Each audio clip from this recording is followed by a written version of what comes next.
Sorry to keep you waiting. Eu não sei nem o que dizer, mas talvez essa tenha sido a experiência mais perturbadora que eu já tive com Deltarune. E falar isso depois de manipular a melhor amiga do personagem que você controla pra assassinar NPCs que não fizeram nada de errado, colocar ela dentro de um transe e destruir o psicológico dela parece insano, mas é verdade. A rota estranha, a rota Snowgrave, o lado B de Deltarune é perturbador. Tem tanta coisa pra analisar, tanta coisa pra teorizar, mas primeiro a gente tem que estar em sintonia aqui. Então eu vou dar um contexto e algumas teorias que eu vou usar como base pra análise do lado B de Deltarune. Então, sei lá, pega o seu bolo de fubá. Não, essa é outra pessoa que fala. Só vem comigo, ok? A rota estranha tem duas estrelas principais, Chris e Noelle. E é muito importante a gente ter um real contexto de como os dois chegaram emocionalmente e fisicamente até os eventos de Deltarune. Chris tinha uma família incrível, um irmão, o seu melhor amigo, pai e mãe que se amavam e até mesmo uma família vizinha muito próxima deles. E é implícito na obra que Chris entrou pra família muito cedo, com alguns diálogos implicando que Chris achava que seus chifres iriam crescer em algum momento, que nem todo monstro. Então Noelle, Chris, Asriel e Dez eram um grupo de amigos clássico que qualquer pessoa poderia querer. Duas figuras mais velhas que serviam de exemplo, Asriel sendo uma pessoa gentil e simpática, mas preso nas regras e expectativas da própria família. E Dez, uma garota punk que não liga muito pra convenções sociais e que vive a vida do próprio jeito, uma pessoa livre. Livre no sentido mais puro da palavra, que é irônico de se pensar que Chris admira, já que o mesmo tá literalmente sendo controlado por nós agora. E eu não preciso dizer o que aconteceu com a Dez, né? Quer dizer, a gente não sabe literalmente o que aconteceu com ela, mas a gente sabe que ela não tá mais em Hometown. Desaparecida, morta, presa nos códigos do jogo, sendo controlada, ela é o cavaleiro, eu sei lá, isso aqui não é um vídeo da Dez. O que importa mesmo é o impacto que o desaparecimento dela causou na vida de Chris, tão repentinamente ela só sumiu. Então uma família que qualquer um imploraria pra ter se despedaçou. Toriel e Asgore se separaram, Carol provavelmente ficou mais fria do que ela já era, e a última pessoa que sobrava na vida de Chris também se foi, o Asriel foi pra faculdade. Tudo na rotina de Chris foi por água abaixo, e eu interpreto que até literalmente Chris entrou num estado depressivo. Colocando um pouco da minha perspectiva na análise, como alguém que já sofreu e já viu várias pessoas sofrerem com depressão, isso é uma cena muito familiar. Alguém sem nada no quarto, nada que reflita seus gostos, alguém que acorda sempre tarde, é esquisito em interações sociais, isso grita um estado depressivo. Mas uma pessoa ainda deveria ter ficado ao lado de Chris, a Noelle ainda tá lá, mas por algum motivo os dois se afastaram muito, seja pela culpa que Chris sente, por seja lá o que aconteceu com a Dez, ou por eles realmente nunca terem sido próximos de verdade, e a relação dos dois serem meio forçada, segundo as palavras da Noelle quando Suzy pergunta da foto que os dois estão na roda gigante. E eu acho que já tá na hora de falar da estrela do show, a Noelle. Noelle é a filha mais nova da família Holiday, irmã da Dez, filha de Rudy com Carol. A gente não sabe se foi depois do desaparecimento da Dez ou se desde o início a Carol sempre foi rígida e até meio manipuladora com a Noelle. Normalmente é o Rudy que apazigua as situações da família, mas recentemente ele tá doente, então a Noelle meio que é submetida com mais frequência às atitudes da mãe dela. E não é louco de se pensar que o jeito bizarramente certinho dela seja fruto da criação da mãe dela. Ela é muito educada, até demais. E já que Asriel, Dez nem Rudy tão presente no dia a dia dela mais, ela é bem passiva e introvertida em certos pontos. É só olhar pra relação dela com Birdley e honestamente com todos os amigos dela. Eles sempre querem proteger ela, mandar nela, e ela, por mais relutante, sempre obedece. E tudo isso que eu falei se multiplica por 100 desde que a Dez desapareceu. Ela faz as mesmas coisas repetidas vezes, escuta as mesmas pessoas, obedece às mesmas pessoas. A Noelle é a Noelle, e tem que fazer coisas de Noelle. É como se ela fosse um exemplo perfeito de um NPC, mas já já eu entro nesse assunto de novo, segurei. E é toda essa construção de personagem da Noelle até agora que faz a Rota Estranha ser tão interessante. O objetivo dessa rota nunca foi tomar controle da Noelle, como muita gente teorizava, e sim quebrar as correntes dela, libertar, fazer algo louco. A Noelle tem tantos sentimentos reprimidos, negativos, positivos, pensamentos ruins. E na Rota Estranha a gente, a alma, controlando Chris e dizendo pra ela prosseguir, matar os monstros, usar magia Snowgrave no próprio amigo. Tudo isso era a desculpa perfeita pra Noelle fazer esse algo louco que ela tanto queria. Pra Noelle deixar de ser a Noelle de uma vez por todas, crescer asas e sair dessa cidade. Sair de Deltarune. Eu não acho que eu preciso ir a fundo e explicar toda a Rota Estranha desde o início. A gente já tem vídeo suficiente resumindo essa rota e até no Brasil a gente tem uns vídeos muito bons. Então eu vou dar só um pequeno resumo. No capítulo 2 a gente controla Chris e diz uma série de diálogos e ações muito específicas pra deixar a Noelle mais forte, às custas da sanidade mental dela e de congelar um certo pombo azul aí. E nessa rota é a primeira vez que a gente equipa a Noelle com um anel de espinhos, que parece aplicar algum estado de transe em quem equipa esse anel. Talvez fazer a noção do que você tá fazendo um pouco turva. No capítulo 3 só alguns diálogos mudam e no capítulo 4 é onde a faísca do capítulo 2 começa a se tornar um incêndio, ou melhor, uma nevasca. Chris entre o capítulo 2, 3 e 4 ajudou Birdley a se recuperar e tentou apaziguar a Noelle. deixar ela mais calma e dar um fim nessa rota de uma vez por todas. Mas no capítulo 4, quando a gente se separa do corpo de Chris, e por via do diálogo a gente entra de volta no nosso receptáculo, a gente finalmente equipa a Noelle de novo com um anel de espinhos, fazendo com que ela fique em choque e um pedaço da nossa alma cresça dentro dela. Honestamente, eu ainda não sei qual interpretação ter disso aí, se é a alma, se é o estado de transe, se é a determinação injetada nela ou se é alguma outra coisa. É torcer pro capítulo 7 ter a resposta concreta disso, mas eu particularmente acho que um pedaço da nossa alma continua sendo a resposta que mais me agrada. E finalmente, no capítulo capítulo 5, a conclusão da Rota Estranha, a Rota Snowgrave, o lado B. Ok, como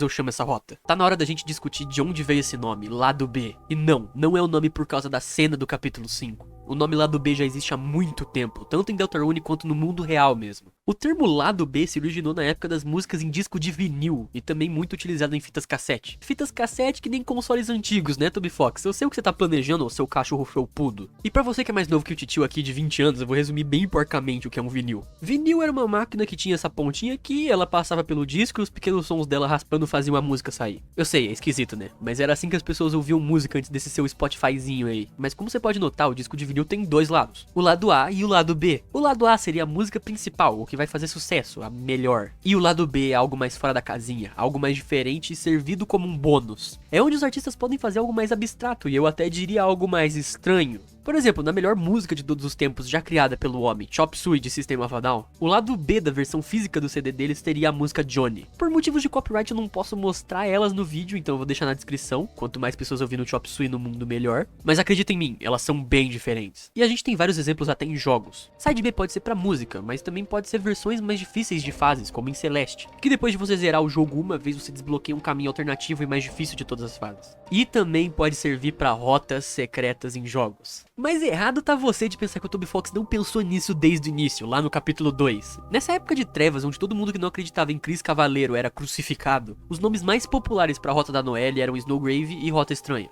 Mas por quê? Snowgrave é por causa do nome do ataque da Noelle no fim do capítulo 2, e também porque é bem maneiro falar Snowgrave. Snowgrave.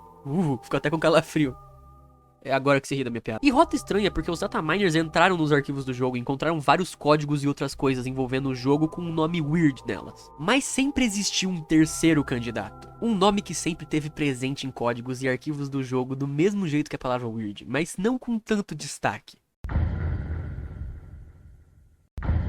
O capítulo começa com o pedaço da alma que nós colocamos na Noelle gradualmente crescendo e ela agradecendo por isso. Então Chris, que dessa vez não ficou a madrugada toda fazendo maracutaias com o Knight, a galera do mal, e em vez disso ficou dormindo e não querendo levantar da cama de jeito nenhum, faz com que o único jeito de tirar Chris da cama é arrastando a força. E Chris parece não ter força ou não deixar a gente ver os diálogos e interagir com certas coisas. Mas saindo da casa a gente percebe que nós, o jogador, perdemos tudo da rota normal, já que já é pôr do sol, Suzy e Noelle já tiveram seu encontro e Suzy disse que a Noelle tá esperando pra gente no lago. Mas antes de encontrar a Noelle, a Suzy queria ver o festival com Chris. E provavelmente sabendo do que aconteceu no final, essa pode ser a última vez que os dois vão se ver. E algo muito esquisito é que você não consegue ir pro lago de jeito nenhum até você interagir com Sans. Suzy e Chris tentam comprar um sorvete e Sans pede pra Suzy preencher um cartão promocional com ela e os amigos dela. Suzy então desenha Chris, Rousey ou Noelle, dependendo dos seus diálogos, e ela mesma. E vocês seguem. Mas na Rota Estranha, ao invés de você receber um sorvete, você recebe um pão. Um pão que é a única coisa que Chris consegue analisar. Abre aspas. Um pedaço de pão que tende a deixar várias migalhas onde quer que ele passe. E esse pão é impossível de jogar fora, mas eu vou voltar nele em um segundo. E no Sans, então fica com isso na cabeça. Chegando no lago, a Suzy se despede de Chris pra ir buscar sorvete e deixar você e a Noelle a sós. Dizendo que mesmo que eles não tenham feito muita coisa junto, hoje foi maneiro ver o festival de qualquer jeito. E então a cena mais importante do capítulo começa. E o que eu interpretei dessa cena é perturbador, pra dizer o mínimo. Chegando perto da Noelle, a gente consegue ler os pensamentos dela de novo. Quando ela tava indefesa, quando colocamos um anel de espinhos nela, ela queria gritar, correr, mas ela não podia. E no fundo, é porque ela queria que isso acontecesse. Desde que a Dez desapareceu, tudo que ela tem feito foi ficar quieta e repetir as mesmas coisas. Tirar boas notas, dormir, acordar e repetir. É como se ela estivesse enxergando a própria vida dela através de um vidro. Como se ela fosse um NPC, assistindo algo ou alguém mover ela no dia a dia. E era por isso que a vontade dela de fazer algo maluco, algo insano, sempre esteve dentro dela. Ser livre de verdade. Mas ela nunca pôde. Ela é só Noelle, afinal de contas. E a Noelle tem que fazer coisas de Noelle. Ser indefesa, aceitar tudo calado e ser educada. Quando você quer algo, você diz por favor. Quando você recebe algo, você diz obrigado. E Chris sempre teve que fazer coisas de Chris também. Mas algo mudou. Chris mudou. E ninguém percebeu, ninguém queria perceber. Ninguém queria ver o quão interessante Chris é agora. Todos eles continuam seguindo o mesmo caminho sem saber o porquê ou como. Todos eles também são NPCs, mas Chris não é mais. Estar perto de Chris tá mudando a Noelle. Tudo que a Noelle fez, ela gostou, ela se sentiu mais forte, ela se sentiu capaz. Se é Chris dizendo pra ela o que fazer, ela consegue. Então por que não fazer algo maluco de uma vez? Nós sempre queríamos saber o que tinha do outro lado do lago. Eu, você, Dez e Asriel. Então me diga as palavras que eu sempre quis ouvir. Então a opção Proceed aparece uma última vez, e você clica de novo e de novo, e de novo, e de novo, e de novo, entrando ainda mais fundo no lago. Os dois se afogando e ficando cada vez mais longe da superfície, e então...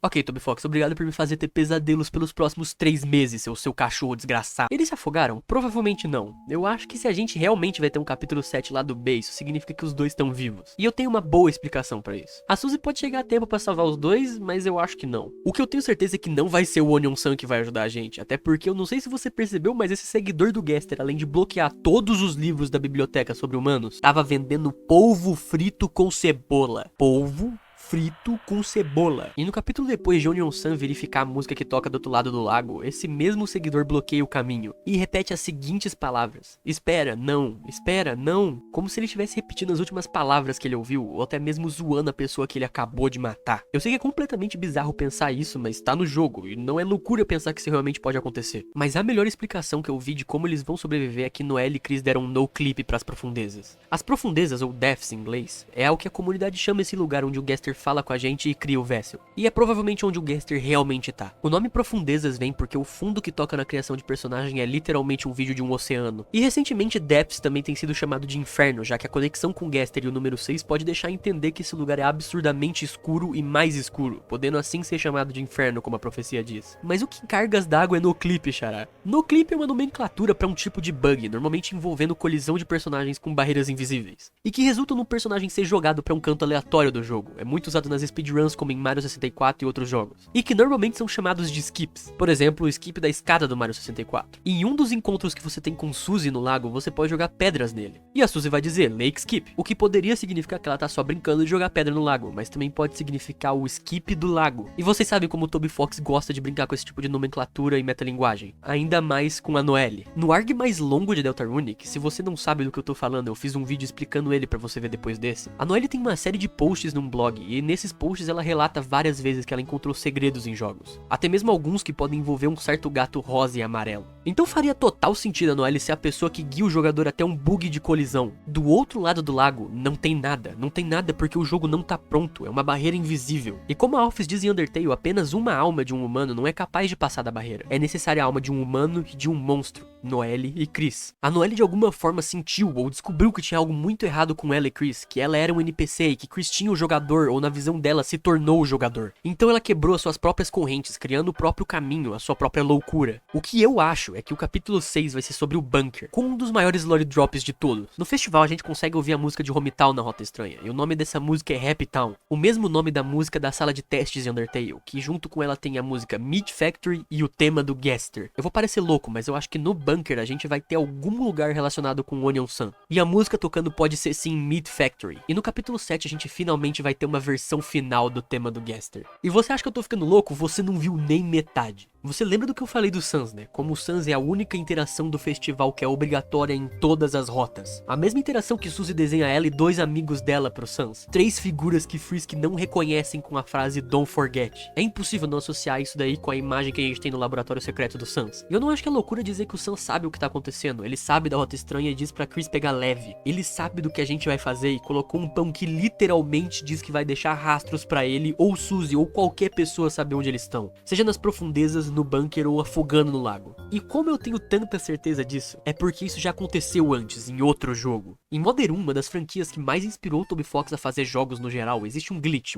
chamado farelo de pão. Um glitch que permite o protagonista sair do mapa e chegar pra um lugar fora da barreira invisível do jogo. E esse lugar não parece familiar pra você? É quase o exato mesmo sprite que você consegue ver no binóculo da sala do Forgotten Man no capítulo 3. Então o bug envolvendo sair do mapa e chegar numa área que é fora das barreiras do jogo, envolvendo um pão que deixa farelos, é difícil demais pra ter tantas pistas assim e não significar nada. Independente se você acredita nessa perspectiva ou não, eu, você e todo mundo que fez a Rota Estranha tamo completamente ferrado. Porque nos arquivos do jogo, se você fez a Rota Estranha, o jogo vai registrar, e ele registra pra sempre. Mas obviamente, com mexer um pouco nos arquivos aqui, mexer um pouco ali, você consegue dar um full reset. Mas seja lá qual é o propósito de tudo isso, a intenção do Toby Fox é que Deltarune se lembre. Que Deltarune se lembre pra sempre do lado B.